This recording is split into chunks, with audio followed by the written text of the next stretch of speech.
નમસ્કાર મિત્રો, વિડીયોમાં તમારું સ્વાગત છે। જી હા મિત્રો, અત્યારે હાલ મોટા અને દુઃખદ સમાચાર સામે આવી રહ્યા છે। તો મિત્રો, સમાચારમાં વાત કરીએ તો પશ્ચિમ બંગાળના પુરુલિયા જિલ્લામાં શુક્રવારે સવારે એક ભયાનક માર્ગ અકસ્માતમાં 9 લોકોના મોત થયા છે। આ અકસ્માત પુરુલિયા જમશેદપુરા રાષ્ટ્રીય ધોરીમાર્ગ નંબર 18 પર બલરામપુરા પોલીસ સ્ટેશન વિસ્તારમાં નામસોલા પ્રાથમિક શાળા પાસે થયો હતો। પ્રાપ્ત માહિતી અનુસાર પુરુલિયાના ઝારખંડ જઈ રહેલી કારમાં 9 લોકો મુસાફરી કરી રહ્યા હતા, ત્યારે સામેથી આવી રહેલા એક ઝડપી ટ્રકે કારને ટક્કર મારી હતી। જી હા મિત્રો, ઘટનાની માહિતી મળતા જ પોલીસ અને સ્થાનિક લોકો ઘટના સ્થળ પર પહોંચી ગયા હતા અને ઘાયલોને નજીકના આરોગ્ય કેન્દ્રમાં લઈ જવામાં આવ્યા હતા, જ્યાં ડોક્ટરોએ તમામ 9 મુસાફરોને મૃત જાહેર કર્યા હતા। પોલીસે ટ્રક કબજે કરી લીધી છે અને ગુનો નોંધી તપાસ શરૂ કરી છે। અકસ્માત બાદ વિસ્તારનો શોકનું વાતાવરણ છે।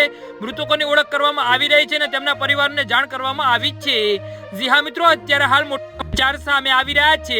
ઘટનાની માહિતી મળતા જ તેલાઈ કાંડના ગામનો શોકમાં માહોલ છવાઈ ગયો છે। બધા લોકો ઈચ્છાગઢ પોલીસ સ્ટેશન, ચિરુગોડા ગામથી બારા બજાર પોલીસ સ્ટેશનના આબાદા ગામ સુધી લગ્નને શોભાયાત્રામાં ગયા હતા। પાછા ફરતી વખતે એક ભયંકર માર્ગ અકસ્માત થયો હતો। હાલમાં પોલીસે તમામ મૃતદેહને પોતાના કબજામાં લીધા છે અને પોસ્ટમોર્ટમ માટે હોસ્પિટલના સબ ઘરમાં રાખ્યા છે। જી હા મિત્રો, તો આના વિશે તમારું શું કહેવું છે તો નીચે મારી કમેન્ટ બોક્સમાં જરૂરથી જણાવજો।